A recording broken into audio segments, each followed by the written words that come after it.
Gravitation.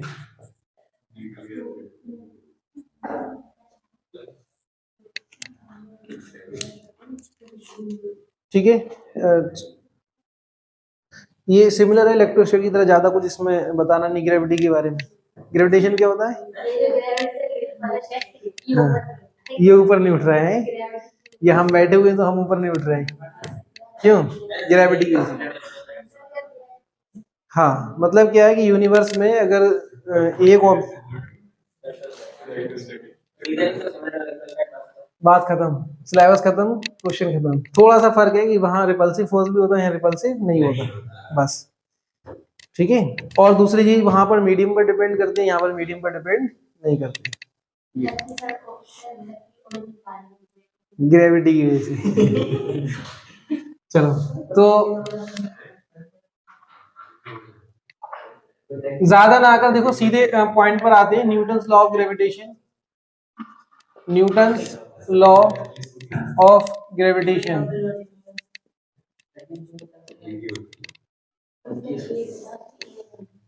Newton's law of gravitation क्या है? मतलब न्यूटन्स ने ये बोला कि यूनिवर्स में एक ऑब्जेक्ट दूसरे ऑब्जेक्ट पर एक फोर्स लगाता है।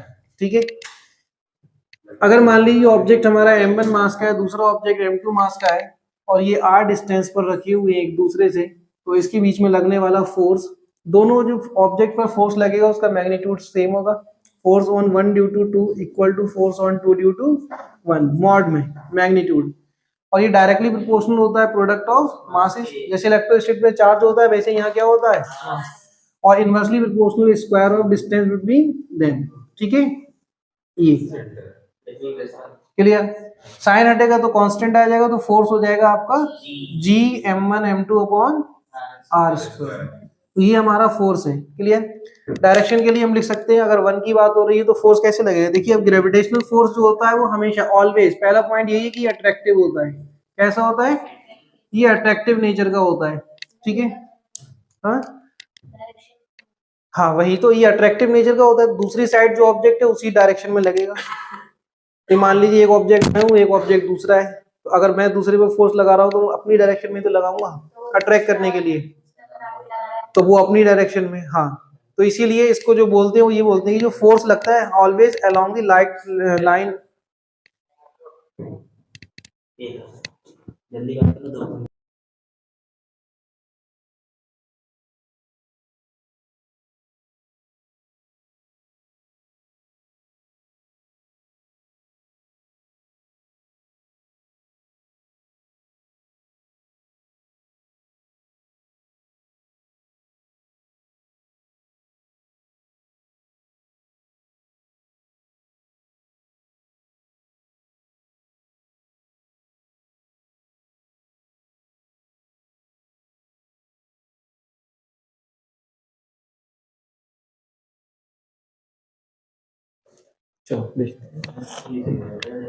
हाँ, तो फोर्स, ये जो फोर्स लगता है कहाँ लगता है? Always act along the line joining two object.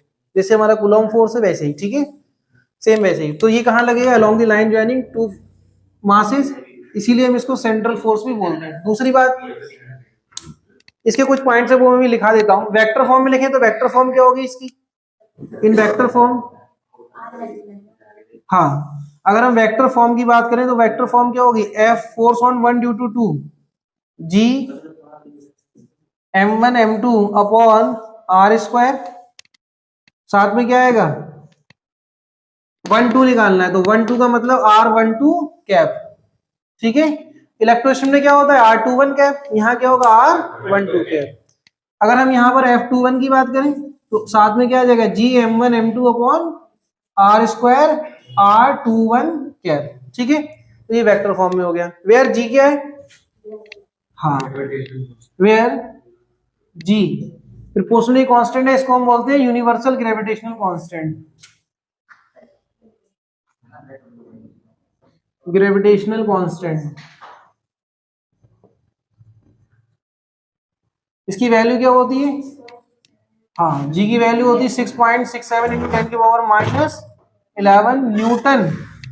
Newton newton metre, newton metre square पर किलोग्राम स्क्वायर, ये इसकी वैल्यू होती है। क्लियर इतना?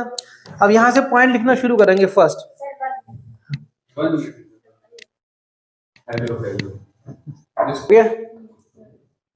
चलो point number one, it is always attractive in nature, it is always attractive in nature, ये हमेशा attractive होगा, ठीक है, अट्रैक्टिव इन नेचर।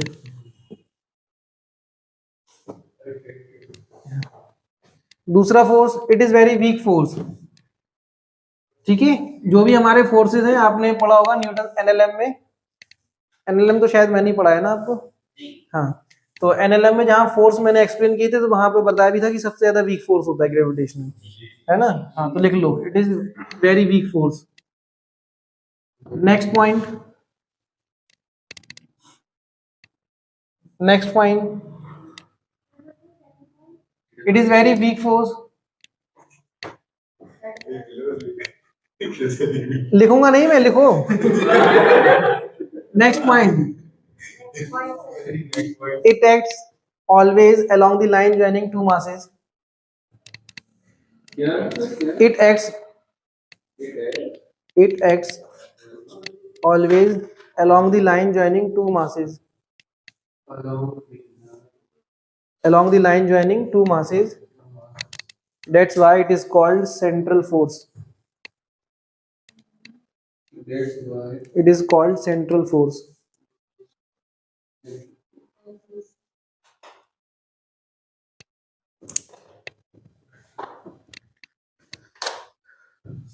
हो गया,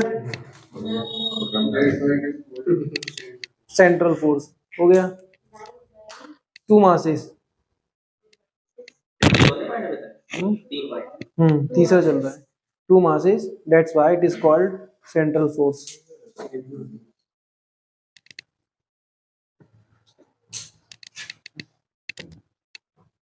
हो गया? क्या ये बताओ एक्शन रिएक्शन पेयर है?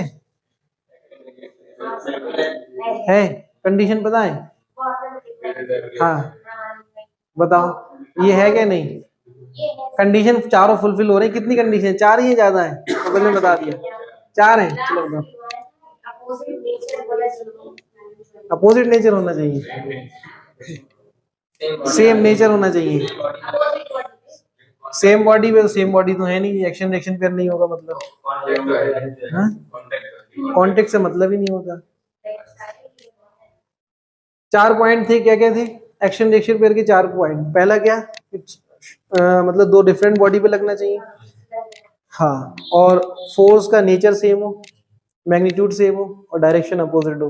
ये चारों कंडीशन फुलफिल हो रही हैं बिल्कुल, दोनों डिफरेंट बॉडी पर, nature same, magnitude same, direction opposite, ठीक है, एक में लेफ्ट और एक में राइट, मतलब it is action reaction pair, लिख लो it is action reaction pair.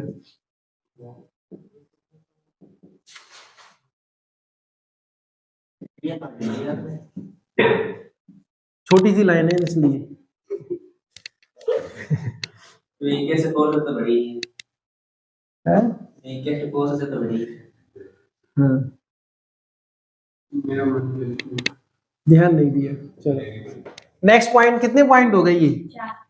चार हो गए, स्टार ऊपर बना देती, पांच में लिख लो। पांचवा पॉइंट ये है कि it is conservative in nature, ये कैसा नेचर का है? कंजर्वेटिव। हाँ। Next point, it does not depends on medium, किस मीडियम में हमारे मासेस रखे हुए हैं। देखो इलेक्ट्रोस्टैटिक इसमें यही फर्क है कि वो मीडियम पर डिपेंड करता है, परमिएबिलिटी होती है, यहाँ पर it depends on, it does not depends on medium. देखिए इलेक्ट्रोस्टैटिक फोर्स डिपेंड करता है, ये डिपेंड नहीं करता क्योंकि वहां पर परमिएबिलिटी होती है मीडियम की। अब यहाँ पर जी जो हमारा कांस्टेंट है वो क्या है? यूनिवर्सल कांस्टेंट है, मतलब पूरे यूनिवर्स में इसकी वैल्यू सेम है, ठीक है, तो इसलिए हमारा जो फोर्स है वो डिपेंड नहीं करता मीडियम पर। फिर किस पर डिपेंड करता है? लिख लो next point, it depends on masses, it depends on masses and separation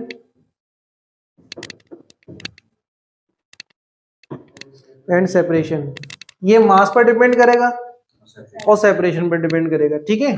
दूसरी बात, एक नेक्स्ट पॉइंट जो बहुत इंपॉर्टेंट है, it acts between 2 point masses, ठीक है। It acts between 2 point masses. ये जो फोर्स लगता है वो 2 पॉइंट मासेस के बीच में लगता है, जैसे हमारे वहां पॉइंट चार्ज थे। अगर हम चार्ज को स्फेरिकल शेप में दे रहे थे, स्फेरिकल कंडक्टर पर दे रहे थे, तो हम क्या ले रहे थे, उसके सेंटर के बीच की दूरी, ठीक है। तो इसी तरीके से मान लो यहाँ पर ये ऑब्जेक्ट मैंने जो बनाए हैं, चाहे आप सर्कल मान लें या स्फीयर मान लें, तो इसके सेंटर से देखो लाइन बनाई हुई है क्या नहीं, सेंटर ऑफ मास से दूसरे सेंटर ऑफ मास की दूरी, ठीक। क्योंकि इस पॉइंट पर पूरा मास लाई कर रहा है इस ऑब्जेक्ट का, इस पॉइंट पर पूरा मास लाई कर रहा है इस ऑब्जेक्ट का, तो हमने इन दो मासेस के बीच की दूरी ली है, ठीक है।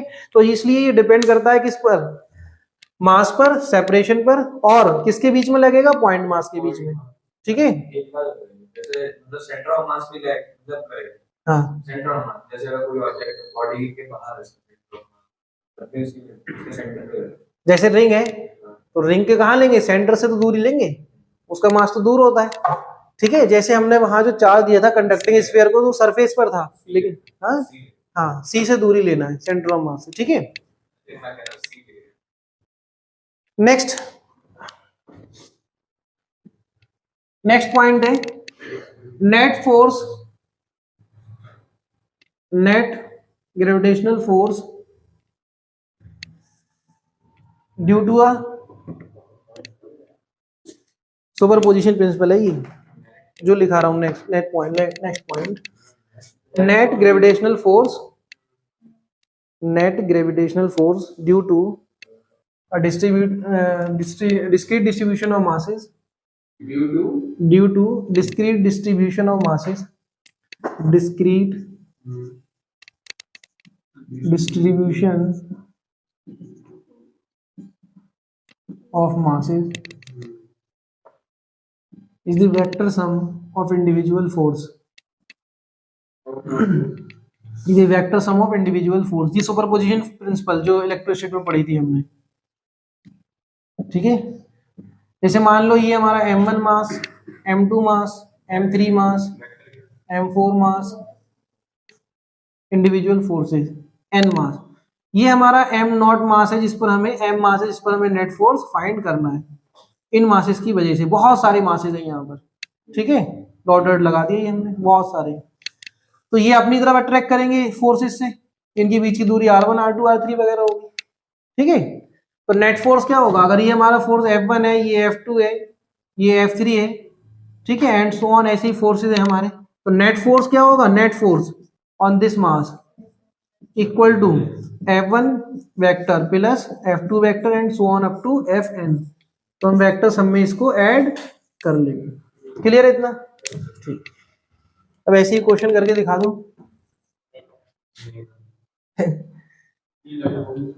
हाँ? कौन सी,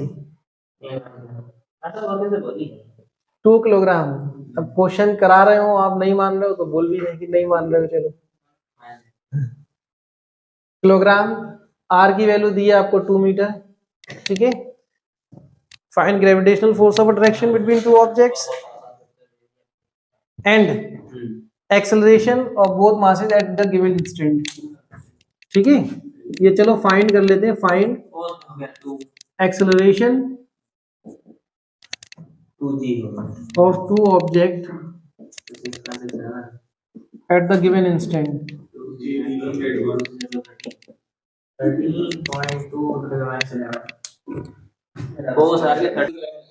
F equal to M A, बहुत बढ़िया। देखो मान लो इसका एक्सेलरेशन निकालना है आपको, तो ये A1 हो जाएगा, इसका A2। हमें पता है इसके बीच में लगने वाला फोर्स F है, उसका मैग्नीट्यूड क्या होगा, G m1 into m2 upon R square.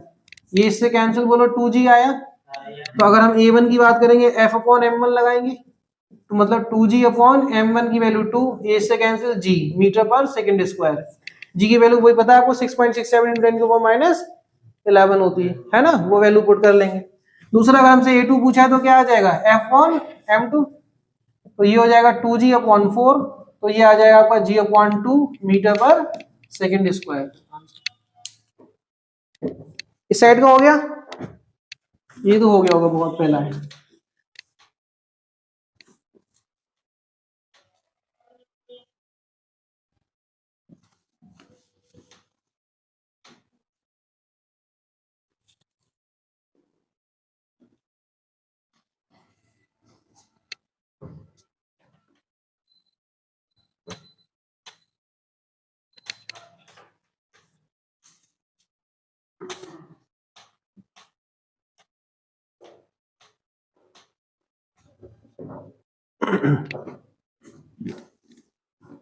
देखिए हो गया इतना।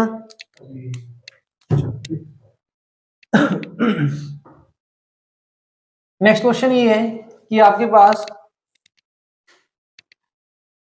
4m मास और 2m मास रखे हुए हैं, ठीक है, और एक मास है कैपिटल M।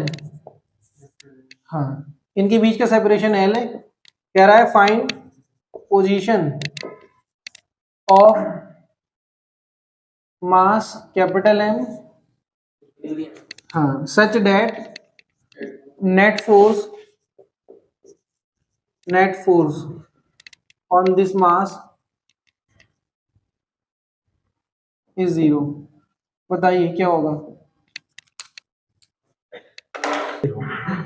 मान लो यहां से x डिस्टेंस पर है, ये अट्रैक्टिव नेचर का फोर्स होता है तो ये लगाएगा फोर्स 1, ये लगाएगा फोर्स 2। अगर नेट फोर्स 0, अगर हम x पर मान लें नेट फोर्स 0, तो इसका मतलब हो जाएगा F1 इक्वल टू F2 है, और F1 हो जाएगा G 4m into capital M upon दूरी के स्क्वायर मतलब x स्क्वायर। ये कितना हो जाएगा G 2m into capital M upon L minus x का स्क्वायर। होगा क्या नहीं? सॉल्व करो। G से G कैंसिल, M से M कैंसिल, कैपिटल M से कैपिटल M, 2 1 जा 2, 2 2 जा 4। सही है?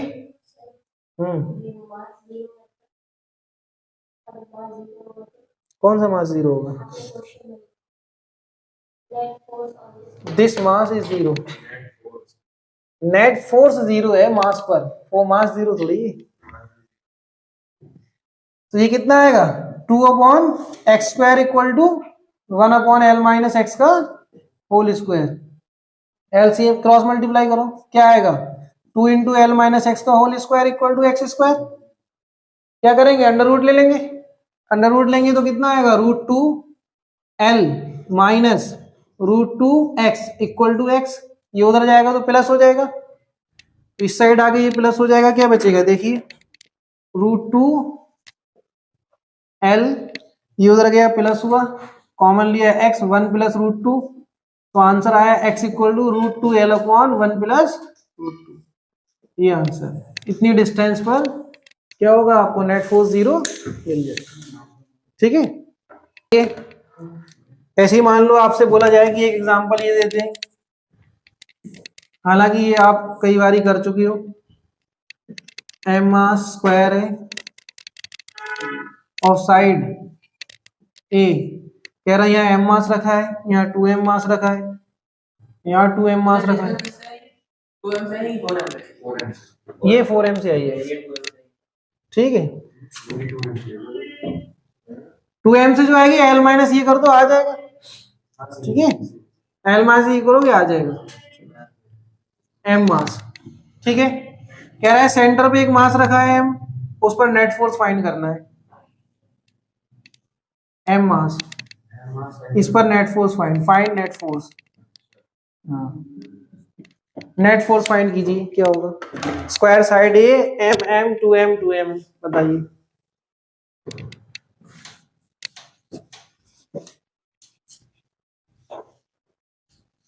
वैसे ही क्वेश्चन चल रहे हैं, अलग थोड़ी है। हाँ भाई बताओ इसमें क्या आंसर आया? देखो ठीक ठीक, जो बच्चे कर रहे हैं वो करते रहे। भाई ये फोर्स लगाएगा इधर एफ, ये फोर्स लगाएगा एफ डैश, ये फोर्स लगाएगा एफ, क्योंकि ये एम एम मास है इसलिए एफ, ये 2m ये 2m, तो यहाँ फोर्स लगेगा एफ डैश। ठीक है, अगर ये ए है ये ए है तो ये पूरा रूट टू ए है कि नहीं? उसका हाफ करेंगे तो ए बाई रूट 2 आएगा निकल के, ये वाली डिस्टेंस, ये डिस्टेंस ए बाई रूट 2। तो अगर हम f की बात करें तो f हो जाएगा G M square upon A by root 2 का स्क्वायर, मतलब 2gm स्क्वायर अपॉन ए स्क्वायर। अगर हम f डैश की बात करें तो ये हो जाएगा g, m की जगह आ जाएगा 2m इंटू 2m अपॉन दूरी कितनी है? a अपॉन रूट 2 स्क्वायर, तो ये हो जाएगा 2 2 जा 4, ये वाला 2 ऊपर आएगा 8gm स्क्वायर अपॉन ए स्क्वायर। सही है? बात समझ में आएगी नहीं? तो ये 8 है ये 2 है, तो यहां जो नेट फोर्स बचा वो कितना बचा? भाई ये 8 टाइम्स है, ये 2 टाइम्स है, ऊपर लग रहा है तो 6 टाइम, ठीक है 6 यहाँ 6 यहाँ। अब इन दोनों का रिजल्ट है ले लो, 90 डिग्री पर लग रहा है तो 6 × 2 GM स्क्वायर अपॉन ए स्क्वायर आएगा। फिर से समझ लो, ये एम मास है, कितना फोर्स लगाएगा GM स्क्वायर अपॉन ए अपॉन √2 का स्क्वायर।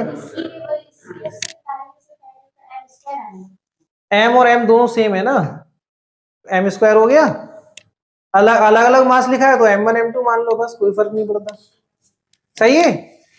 तो ये m और m कितना हुआ GM square upon a by √2 a square, मतलब 2 GM square upon a square होगा। f डैश की बात, अच्छा यहाँ m मास है तो ये भी सेम होगा, ये 2m मास ये 2m मास दोनों सेम फोर्स लगाएंगे।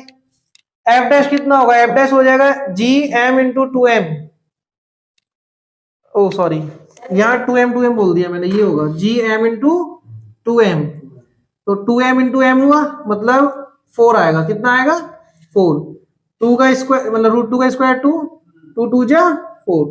तो इस और इस मास से दोनों से जो फोर्स लग रहा है वो ये लग रहा है f dash G × 2m × m upon this one square, मतलब 4 GM square upon a square, ठीक है।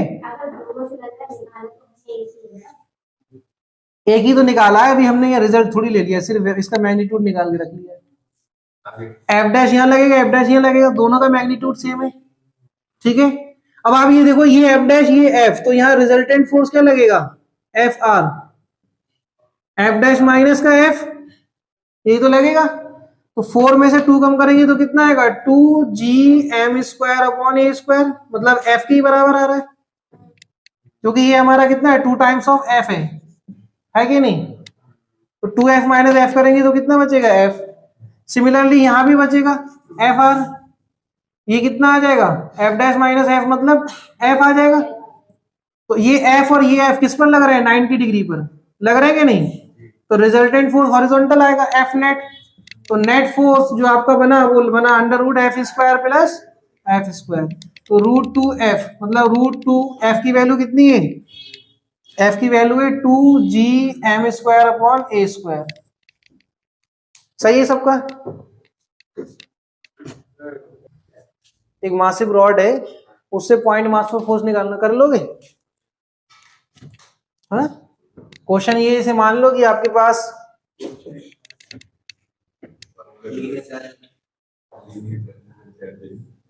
तो यहाँ लीनियर मास डेंसिटी लगेगी, जब चार्ज नहीं है तो क्या लगेगी मास डेंसिटी। मान लो ये आपके पास एक मासिव रॉड थी जिसका टोटल मास कितना है m और लेंथ दी है l, ठीक है, और इससे x दूरी पर, इसी लाइन पर x दूरी पर पॉइंट मास m रखा है स्मॉल m, तो नेट फोर्स पूछा है इस पर क्या होगा, net force on this mass, net force on this, हालांकि मैं करा चुका हूं ये, net force, find net force on smallest मास।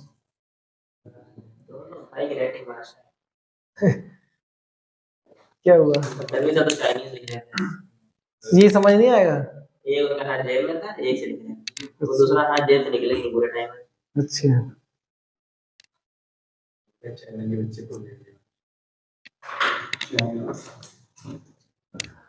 करो जल्दी से कर लो। फिर मैं आपसे एक चीज पूछता हूं, अरे पहले ये तो लिखो हाँ?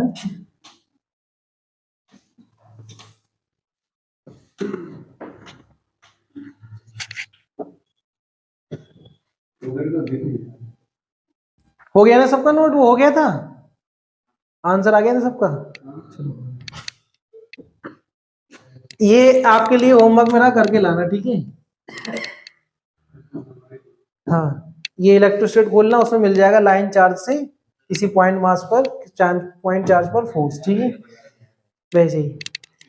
चलो होमवर्क में ये करके लाना, देख के करना, छोड़ देता हूं मैं इसे। एक क्वेश्चन ऐसे इसे मान लो आपको बोल दिया कि 2 पॉइंट मासेस है, moves on a circular orbit of radius r under the mutual gravitational force of attraction, then what will the speed। आराम से आराम m से v square upon r हाँ? equals to gravitational force. कर लोगे? आराम से आराम से ये बोला जाए आपको 2 पॉइंट मासेस हैं, रिवॉल्व कर रहे हैं on a circular orbit of radius r। हाँ, फिर क्या पूछा जा रहा है उसमें? कह रहा है कि अगर ये mutual gravitational force of attraction की वजह से मूव कर रहे हैं तो बताइए इनकी स्पीड क्या होगी? Gravitation force equal two centimetre force हाँ। m v square upon r equal to g1 into r। करके दिखाओ जल्दी, हो जाएगा? लिखो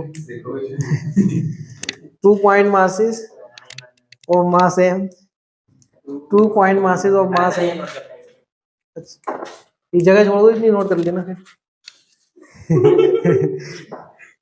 2 point mass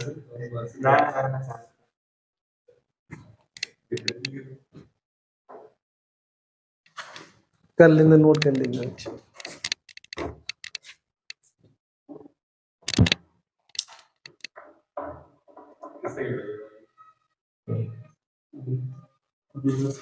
वजन ज्यादा है ना, वजन कम होता तो कैसे?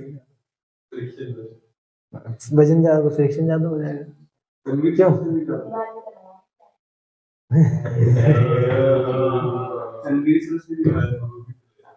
ऐसी सीढ़ी काम कर रही है इधर।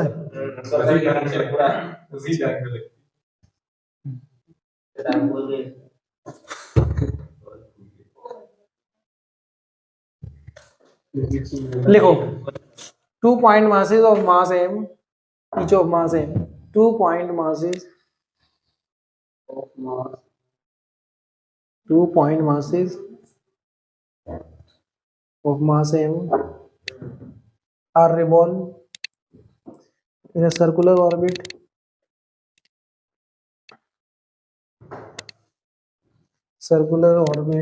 of radius r under the mutual gravitational force of attraction. Mutual gravitational force of attraction.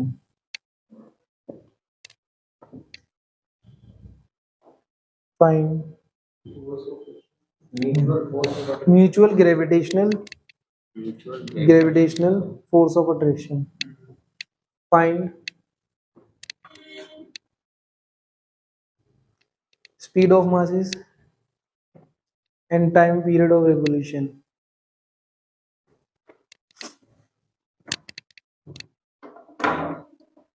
कुछ भी पूछ सकता है, एंगुलर फ्रीक्वेंसी पूछ लेगा आपसे, है ना? देखो टाइम पीरियड पूछ सकता है, फ्रीक्वेंसी पूछ सकता है, एंगुलर फ्रीक्वेंसी पूछ सकता है, कुछ पूछ सकता है, ठीक है? ये देखो मैं बताता हूँ, अब आपके पास दो ऑब्जेक्ट जो सर्कुलर ऑर्बिट पे रिवॉल्व कर रहे हैं, जिसे मान लीजिए एक मास ये m मास और ये v स्पीड से चल रहा है, ठीक है? ये इसकी रेडियस हो गई r, क्लियर? सेंटर पॉइंट हो गया अबाउट। अब बताइए इसको सर्कुलर ऑर्बिट में रहने के लिए किस फोर्स की जरूरत पड़ेगी? सेंट्रीपिटल फोर्स, ठीक है, Fc हो गया। लेकिन ये फोर्स प्रोवाइड कौन करा रहा है? Gravitational force. कौन, किसकी वजह से? दूसरा मास। तो दूसरा मास कहाँ रखें हम? बीच में कैसे रख सकते हैं? वो तो यहाँ रखेंगे हम, तभी तो ये दोनों घूमेंगे ऐसे।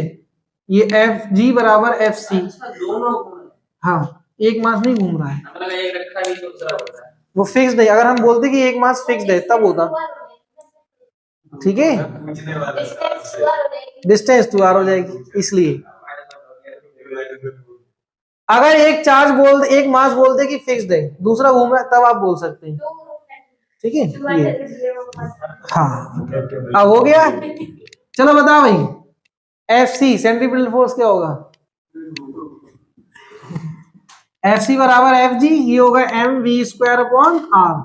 लेकिन ये होता है आपका G M M upon R, मतलब 2r का स्क्वायर। दूरी कितनी है अब? 2r, सही है? तो m से m कैंसिल, तो v square upon r equal to G M, हाँ, 1/2 under root G M upon R. तो v बराबर जब अंडर रूट करेंगे तो 1/2 रह जाएगा, ये बचेगा जी एम अपॉन आर। ये आपकी स्पीड आ गई। जब स्पीड आ गई तो हम क्या निकाल सकते हैं? Angular velocity omega equal to V upon R. तो ये आ जाएगा आपका 1/2 r under root G M upon R, सही है? टाइम पीरियड निकालना है तो क्या हो जाएगा 2 पाई अपॉन ओमेगा। तो 2 पाई अपॉन ओमेगा करेंगे, लो रख दो यहाँ पर वैल्यू 2 पाई अपॉन ओमेगा, तो ओमेगा की value 1 upon 2r under root G M upon R. हाँ तो ये ऊपर जाएगा तो 4 हो जाएगा, तो ये आ जाएगा 4 pi R under root R upon G M, और जब आर अंदर जाएगा तो आर क्यूब हो जाएगा। टी इक्वल टू आया 4 pi under root R cube upon G M. ठीक है, ये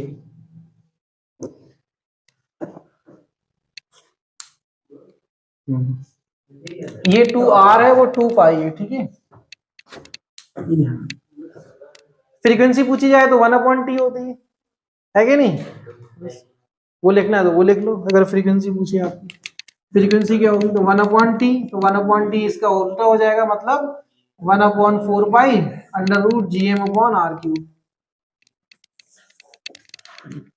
जो भी आपसे क्वेश्चन पूछे जाए आप रिलेट करके निकाल सकते हैं, सब कुछ पिछला पड़ा हुआ है। सीरीज वाले क्वेश्चन नहीं करा रहा, वो आप कर ही लोगे। अब मैंने ये पूछना था सिर्फ इसमें इक्विलिब्रियम पोजीशन है, वो क्या, जैसे मान लीजिए दो मास है यहाँ पर m1 और दूसरा m2, m1 m2, तो थर्ड मास m3 के लिए इक्विलिब्रियम पोजीशन कहाँ कहाँ मिल सकती है? जो समझ में आए वो लिख लो, लिखाऊं मैं? पहला पॉइंट ये लिखो कि इक्विलिब्रियम पोजीशन दो पॉइंट मासेस के बीच में मिलती है, उन दोनों के बीच में ही मिलेगी। ठीक है,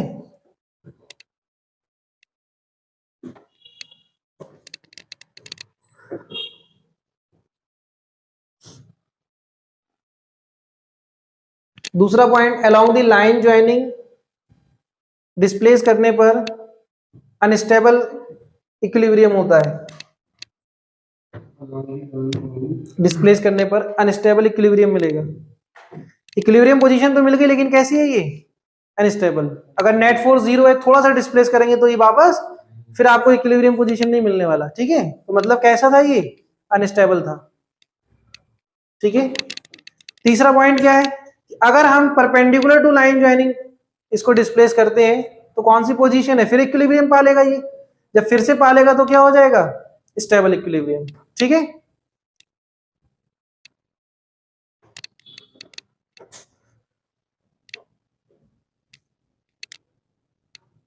हो गया, तीनों पॉइंट्स हो गए। ठीक है, सीरीज वगैरह क्वेश्चन नहीं करा रहा मैं, सेम वैसे ही है, फिर तो कर लोगे। नेक्स्ट है आपका ग्रेविटी सीरीज।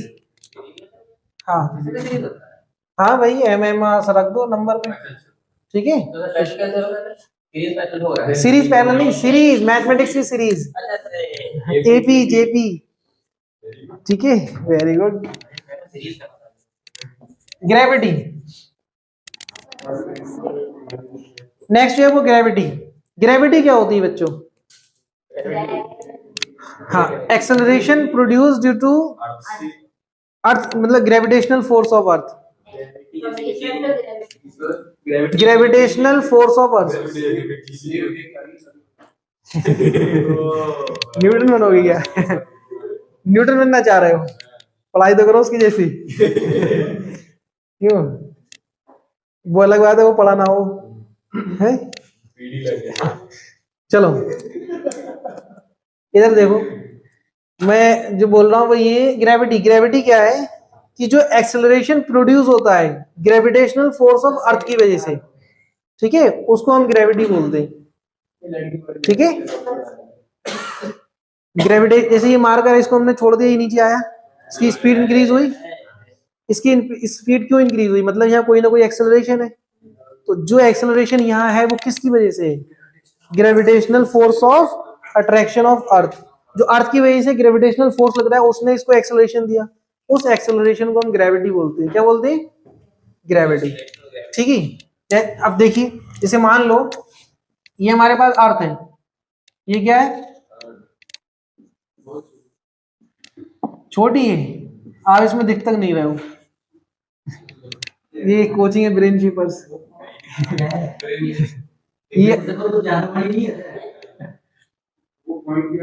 ये आर्यन बैठा हुआ है यहाँ। एम मास का ऑब्जेक्ट है, ठीक है, इसका वेट बताइए क्या होगा? वेट वेट कितना होगा भाई? हमने तो ये पढ़ा कोई ऑब्जेक्ट उसका वेट mg होता है, w होता है कि नहीं? और अभी हमने पढ़ा universal law of gravitation Newton का कि अगर दो ऑब्जेक्ट रखे हुए हैं कुछ दूरी पर तो उनके बीच में फोर्स लगेगा Fg। बोलो लगेगा कि नहीं? ठीक है, कि ये बताओ ये ग्रेविटेशनल फोर्स ऑफ अट्रैक्शन है वो ग्रेविटी के बराबर मतलब इस वेट के बराबर होगा? वेट के बराबर होगा नहीं, क्योंकि ये वेट क्या है आपका? वही तो फोर्स है। वेट कहां से आया? वेट क्या है? फोर्स तो ये। क्या इस ब्लॉक पर कोई और फोर्स लग रहा है? नहीं। तो ये फोर्स किसने प्रोवाइड किया? जैसे अभी हमने देखा सेंट्रीपिटल फोर्स, सेंट्रीपिटल फोर्स क्या था? mv²/r। कहां से आया वो? ग्रेविटेशनल फोर्स ऑफ अट्रैक्शन की वजह से। ऐसे ही अगर हम इस ऑब्जेक्ट की वेट की बात करें तो वेट कहां से आ रहा है? Gravitational force of attraction of earth. बोला है क्या नहीं? तो इसका मतलब ये है कि वेट जो है वो बराबर है एफजी के। क्लियर इतना? ठीक। तो वेट है हमारा mg और ये है आपका gm। m क्या है? Mass of earth, small m। इसका मास कैपिटल M लिख लेते हैं, मास ऑफ अर्थ अपॉन दूरी r का स्क्वायर, रेडियस ऑफ अर्थ का स्क्वायर। तो यहाँ m से m कैंसिल, बोलो g की वैल्यू क्या आई? gm upon r²। ठीक है, gm अपॉन r²। इससे ही आती निकल गई। g की वैल्यू रख लो। चलो g की वैल्यू क्या है? 6.67 इंटू 10⁻11। मास ऑफ अर्थ बता दो, रेडियस तो मुझे पता है 6400 किलोमीटर। मीटर में कन्वर्ट कर लेंगे है 64 लाख हो जाएगा। बताओ मास क्या है? याद है किसी को? नहीं याद कर लो। 6 इंटू 10⁻24 किलोग्राम, इतना सही मास। अब इसको जब आप सॉल्व करोगे तो ये अप्रोक्सीमेट आएगा 9.81 मीटर पर सेकेंड स्क्वायर। ठीक है, तो हम इसको अप्रोक्सीमेट 10 ले लेते हैं अपनी कैलकुलेशन को इजी बनाने के लिए। क्लियर इतना? ये इसकी वैल्यू आएगी जब इसको आप सॉल्व करोगे तो। दूसरी बात कि यहां अगर हम जी की बात करें तो जी क्या है? gm/r²। आर क्या था? दो मासेस के बीच की दूरी। अगर मैं यहाँ आर को कम कर दूं या ज्यादा कर दूं तो जी चेंज हो जाएगा क्या? क्या जी चेंज हो जाएगा? हो जाएगा। ठीक है, जी कांस्टेंट नहीं है।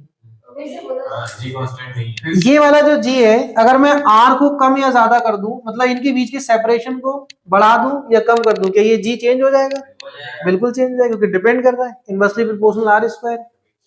ठीक है, जी कांस्टेंट है, कहां है वो? अर्थ की सरफेस पर है, अर्थ की सरफेस पर है। अब देखिए जी, हम वेरिएशन पढ़ते हैं कैसे कैसे। देखिए वेरिएशन इन जी, चलो लिखो। अच्छा, वेरिएशन इन जी, जी मतलब ग्रेविटी।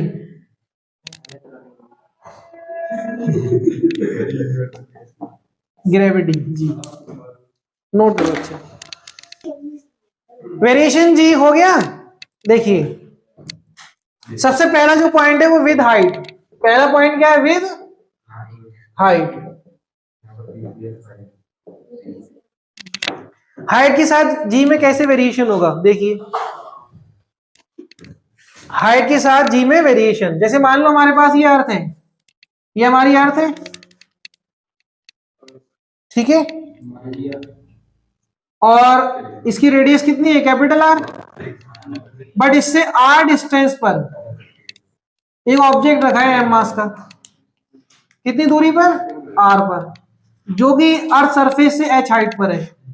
तो इसका वेट कितना होगा? W dash. अब डब्ल्यू थोड़ी ना होगा, लेकिन ग्रेविटेशनल फोर्स अभी भी लग रहा होगा एफ जी, यहां भी लग रहा होगा एफ जी। तो इस कंडीशन में जो डब्ल्यू डैश है वो एफ जी के बराबर होगा। ठीक है, और डब्ल्यू डैश क्या होगा आपका? M G H. G H बनाना सफिक्स में, मतलब gravity at height H from earth surface. ठीक है, तो ये आ जाएगा कितना? G M M upon R plus H का होल स्क्वायर, मतलब r² कर सकते हैं। तो जी एच बराबर ये आया G M upon r², G M upon R plus H का होल स्क्वायर। अब बताओ डिपेंड कर रहा है कि नहीं? चेंज होगा, बिल्कुल हाइट चेंज होगी। अच्छा, कितनी हाइट तक चेंज होगा? ये 2 किलोमीटर तक लगभग कांस्टेंट रहेगा, अप्रोक्सीमेट। उसके बाद चेंज होगा, उसके बाद और ज्यादा चेंज होगा। देखिए अलग अलग तरीके से इसके कुछ फॉर्मूले बनते हैं, मैं बता देता हूँ। अगर हम यहाँ आर स्क्वायर कॉमन ले लें, बल्कि आर स्क्वायर से डिवाइड और मल्टीप्लाई कर लें, क्या कर लें, आर स्क्वायर से डिवाइड और मल्टीप्लाई, तो क्या हो जाएगा जी एच बराबर, देखिए आर स्क्वायर से मल्टीप्लाई किया, डिवाइड किया, तो G M upon R square क्या होता है, G M upon R square G, या जीएम की वैल्यू पुट करें तो कितना होगा जी आर स्क्वायर, तो यहाँ रख देते हैं, ये हो गया जी, और जो आर है वो इसके साथ चला जाएगा, आर प्लस एच का होल स्क्वायर हो जाएगा। एक फॉर्मूला तो ये आया आपका, ठीक है। दूसरा देखिए क्या है, आपने यहां से क्या किया, आर को कॉमन लिया इस फॉर्मूले से, या आप यहीं से कॉमन ले लो, ठीक है, जी एच जी, आपने आर को कॉमन लिया तो कितना बचा, 1 प्लस एच अपॉन आर, और ये स्क्वायर यहां तो है, नीचे से कॉमन ले लिया, एच अपॉन आर आएगा, क्या ये इससे कैंसिल, ये टर्म ऊपर ले जाए तो माइनस की पावर 2 हो जाएगी, तो ये हो जाएगा 1 प्लस एच अपॉन आर की पावर -2। अब जो एच है वो क्या है, हाँ as compare to R, condition ये लगाएंगे कि H is very very less than R, तो बाइनोमियल एक्सपेंशन करेंगे अप टू फर्स्ट टर्म, तो जी एच क्या हो जाएगा, G 1 minus 2h upon R, power से मल्टीप्लाई होती है, तो एक फॉर्मूला ये आ गया, ठीक है। तो अब जी के 3 फॉर्मूले, कौन सा लगाना है, कांस्टेंट कहां रखें, ये वाला वेरिएशन कब होगा और ये कब होगा, ठीक है। जी की वैल्यू, जैसे आप अभी यहाँ पर हो, तो आपके पास जो भी वेइंग मशीन है वही आपकी नैनीताल में जा रही है वो काम कर रही है, वही आप शिमला जाओगे वो काम कर रही है, अलग से थोड़ी ना बन रही है, हाँ? बात अभी उसकी नहीं चल रही है, अभी हाइट की सिर्फ चल रही है, ठीक है। तो आप अगर नैनीताल जा रहे हैं, शिमला जा रहे हैं, ठीक है, ये जम्मू कश्मीर जा रहे हैं, तो हाइट तो बढ़ रही ना आपकी सी लेवल से, लेकिन फिर भी वेइंग मशीन तो सेम ही काम कर रही है, वेइंग मशीन जिससे हम वजन करते हैं, इलेक्ट्रॉनिक जो आ रही है वेइंग मशीन, ठीक है, तराजू, इलेक्ट्रॉनिक तराजू है, यांत्रिक, अभी क्या बोलते हैं उसको, नहीं विद्युत नहीं, इलेक्ट्रॉनिक होता है उसको विद्युत नहीं बोलते, उसको कुछ और बोलते हैं, अभियांत्रिकी बोलते हैं, इलेक्ट्रॉनिक को अभियांत्रिकी करके बोलते हैं। अरे मैं फर्स्ट डे अपने डिपार्टमेंट में गया तो वहां हिंदी में ही बाहर था लिखा हुआ, मैंने कहा ये कहाँ आ गया, समझ ही नहीं आया, फिर जो रोड पे बोर्ड लगा हुआ था, फिर जब डिपार्टमेंट की तरफ देखा तो वहां था इंग्लिश में लिखा हुआ, ये था। चलो, बड़े खतरनाक नाम थे, ऐसी आईआईटी का पेपर दो आप, आईआईटी के पेपर में ऐसे नाम आते ना खतरनाक वाले हिंदी के, आईआईटी में हिंदी, जो बच्चे हिंदी का पेपर हिंदी में देते हैं वो यूपी बोर्ड के, बड़े बड़े खतरनाक, नहीं उसमें इंग्लिश नहीं आती शायद, या शायद आती इंग्लिश, ध्यान नहीं है।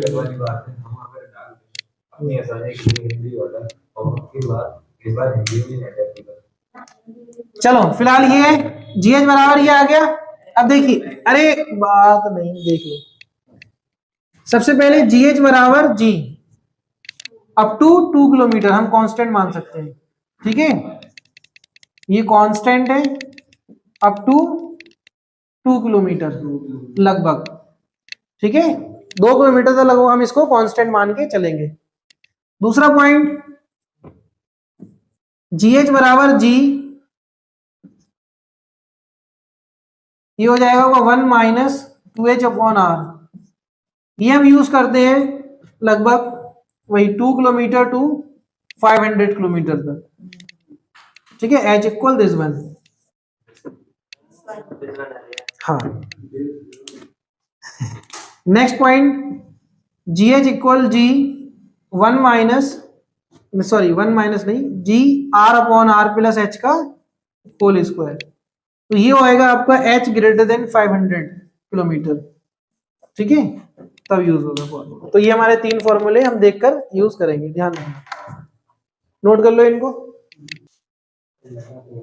Find height from a surface, find height from a surface, find height bracket में लिखना, जहां हाइट लिखना वहां लिखना ब्रैकेट में H is less than R, very very 2 बार, very less than are,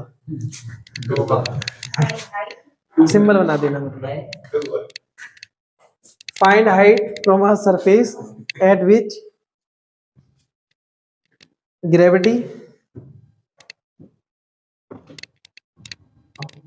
becomes 25%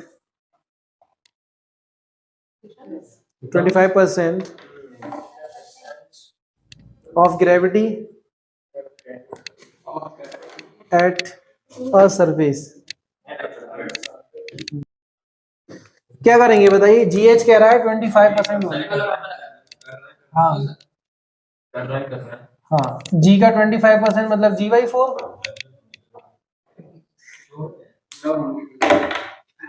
25% बोला है, इसका मतलब बहुत ज्यादा ग्रेविटी डिक्रीज हो रही है। इसका मतलब हम कौन सा फॉर्मूला लगाएंगे? जीएच बराबर, नहीं ये परसेंट वगैरह नहीं पता, लेकिन ये ऐसे लगाओगे, ठीक है? आ रहा है, हाँ, ये आंसर सही है, लगाओ, ठीक है? क्योंकि जो जीए आपने 25% बोला है, इसका मतलब बहुत ज्यादा डिक्रीज हो गया। अगर बाई 25% बोलता कि 25%, हाँ, ये जो कंडीशन दी है, हो सकता है 600, तो 600 भी तो 64 के अप्रोक्सीमेट बहुत छोटा है। तो ये फायदा क्या देने का इसका फायदा क्या देने का? कंफ्यूज करने के लिए सिर्फ, ठीक है? क्लियर है इतना? अगर यहाँ पर एक और सिंबल लगा देता, very very very greater than R हो जाता, तब आप ये लगाते, लेकिन हाँ उसमें परसेंट नहीं पूछता फिर। हाँ नहीं, उसमें फिर परसेंट आपको या तो इतनी दी होती कि जहां कम डिक्रीज होता, ठीक है? ये सिर्फ कंफ्यूजन के लिए। अच्छा, और ये मैंने इसलिए करने दिया जिससे आपको फर्क पता चल जाए, ठीक है?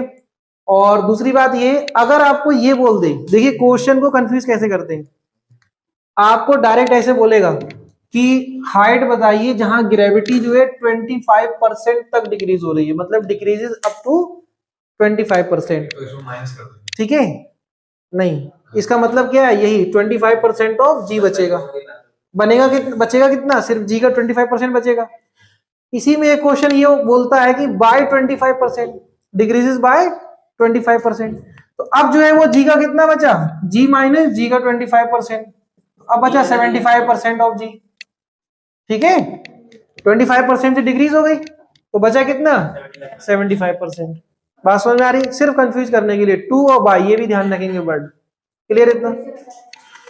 अगर 2 तक डिक्रीज होगा तो 25% रहेगा, ऐसे बोल दे। और बाय बोले तो बाय का मतलब होता है इससे डिक्रीज हुआ, तो बचा कितना? 100 माइनस दिस वन, ठीक है?